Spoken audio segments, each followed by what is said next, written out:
continued.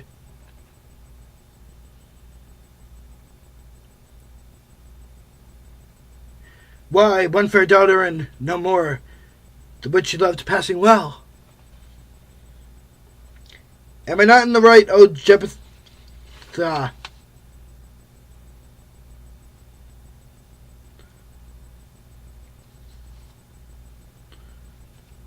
Nay, that follows not.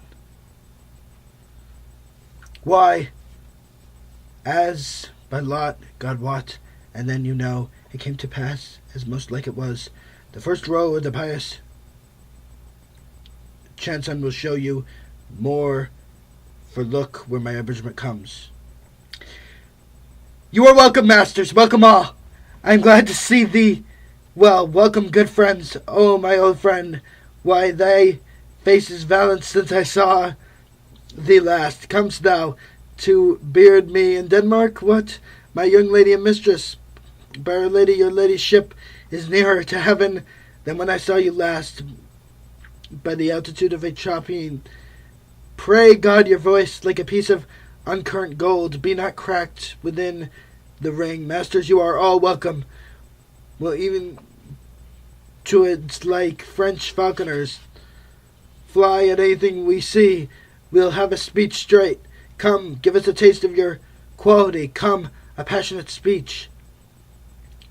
I heard thee speak me a speech once, but it was never acted, or, if it was, not above once. For the play, I remember, please not the million.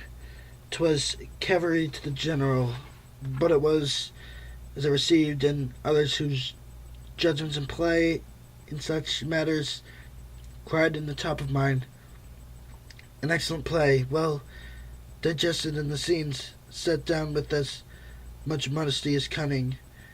I remember one said there were no salads in the lines to make the matter savory, nor no matter in the phrase that might indicate the author of affectation, but called it an honor,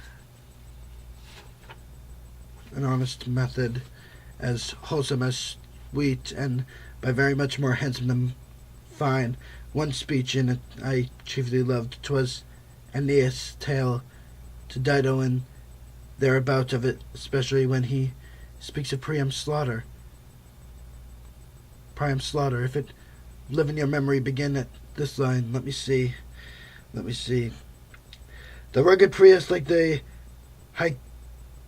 Hyrcanian beast. 'Tis not so, as it begins with Pyrrhus. The rugged Pyrrhus, he whose sable arms, blacked as his purpose, did the night resemble, when he lay couched in the ominous horse, hath now this dread and black complexion smeared with heraldry more dismissal head to foot.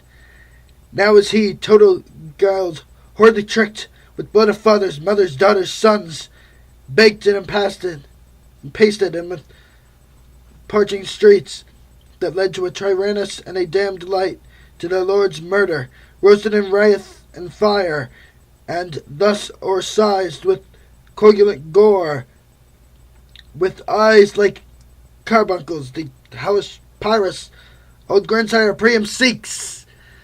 So proceed you.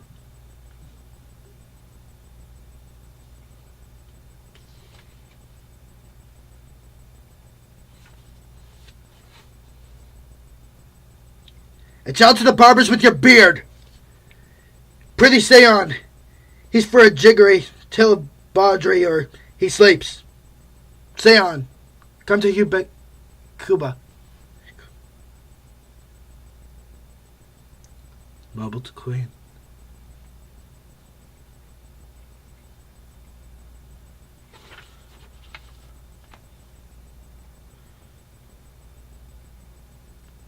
"'Tis well. I'll have thee speak out the rest of this soon. Good my lord, will you see the players well bestowed? Do you hear? Let them be well used, for they are the abstract and brief chronicles of the time. After your death, you were better have a bad epitaph than their ill report while you live. God's bodykins man much better. Use every man after his desert, and who shall scape whipping. Use them after your own honor and dignity. The less they deserve, the more merit is in your bounty. Take them in. Follow him, friends. We'll hear a play tomorrow. Dost thou hear me, old friend? Can you play The Murder of Gonzago? We'll have tomorrow night. You could, for a need, study a speech of some 12 or 16 lines, which I would set down and insert in it. Could you not? Very well. Follow that lord, and look you mock him not. My good friends, I'll leave you till tonight. You are welcome to Elsinore. I say goodbye to you.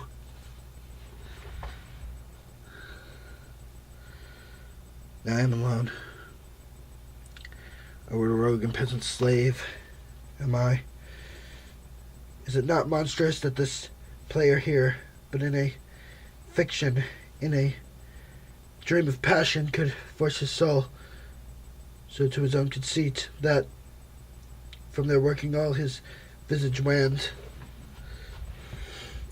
tears in his eyes, distraction in his aspect, a broken voice in his whole function suiting with forms to his conceit, and all for nothing.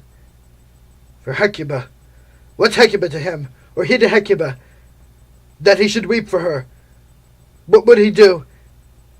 Had he the motive and the cure for passion that I have, he would drown the stage with tears, and cleave the general ear with horrid speech made mad the guilty, and appall the free, confound the ignorant, and amaze indeed the very faculties of eyes and ears. Yet I, a dull and muddy, meddled rascal, peak like John of Dreams, unpregnant of my cause, and can say nothing, no, not for a king, upon whose property and most dear life a damned defeat was made. Am I a coward? Who calls me villain? Breaks my pay across, plucks off my beard and throws it in my face, tweaks me by the nose, gives me the lie in the throat as deep as to the lungs. Who does me this? Ha, swoons!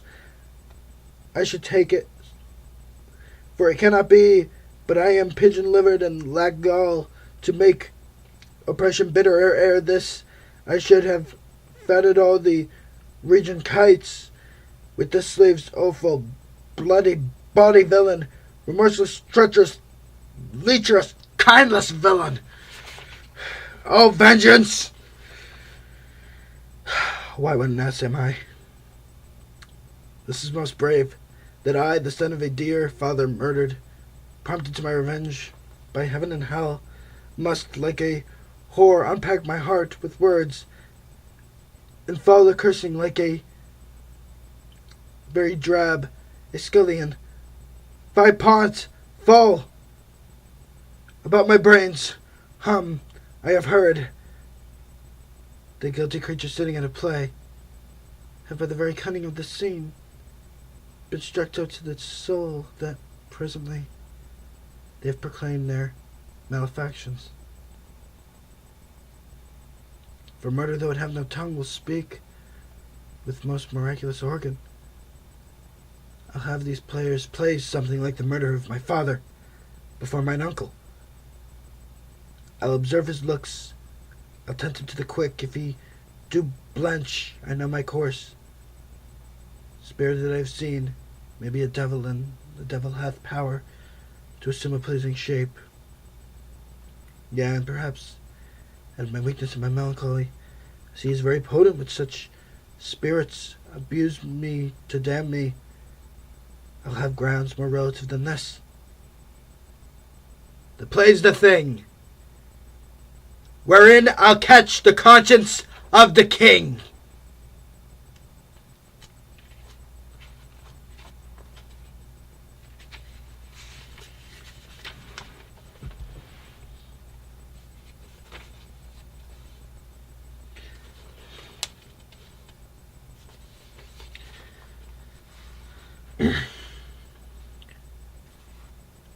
To be or not to be? That is the question.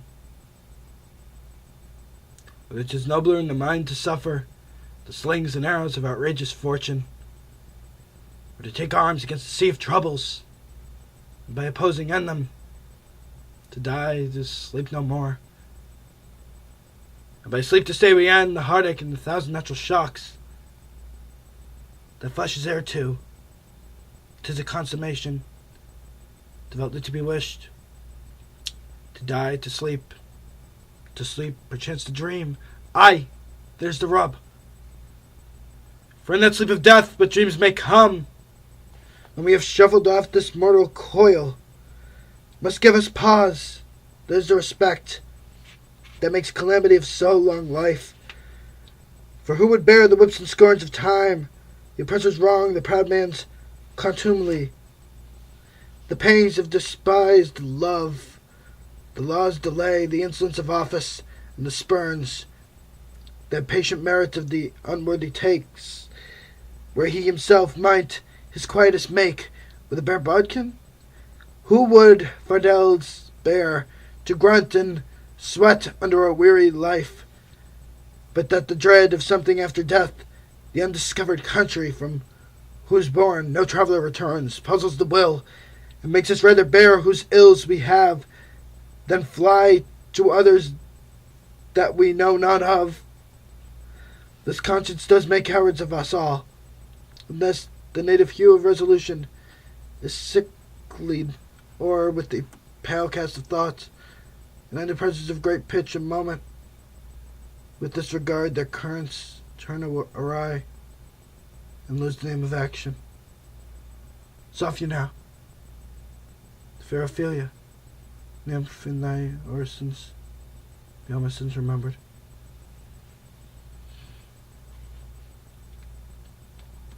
I humbly thank you well.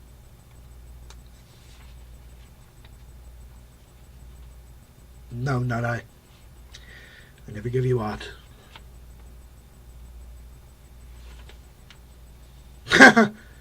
Are you honest?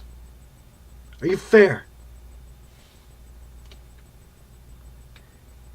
That if you be honest and fair, your honesty should admit no discourse to your beauty.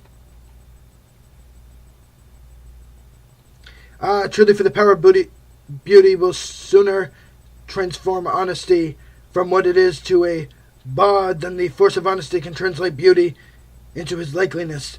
This was sometime a paradox, but now the time gives a proof. I did love you once. You should not have believed me, for virtue cannot so inoculate our old stock, but we shall relish of it. I loved you not. Get thee to a nunnery. Why wouldst thou be a breeder of sinners? I am myself indifferent, honest, but yet I could accuse me of such things that it were better my mother had not borne me. I am very proud, revengeful, ambitious, with more offences at my beck than I have thoughts to put them in, imagination to give them shape, or time to act them in. What should such fellows as I do, crawling between earth and heaven? We are errant knaves, all. Believe none of us. Go thy ways to a nunnery. Where's your father? Let the doors be shut upon him, that he may play the fool nowhere in but in his own house. Farewell. If thou dost marry, I'll give thee this plague for thy dowry. Be thou as chaste as ice, as pure as snow. Thou shalt not escape calumny. Get thee to a nunnery. Farewell. Or if thou wilt needs marry a fool, for wise men know well enough what monsters you make of them. To a nunnery go, and quickly too. Farewell. I have heard of your paintings too. Well enough. God hath given you one face, and you make yourselves another. You jig and amble, and you lisp your nickname God's creatures, and make your wantonness your ignorance. Go to. I'll no more on that. It hath made me mad. I say we will have no more marriage. Those that are married already, all but one shall live. The rest shall keep as they are. To a nunnery, go! To be continued.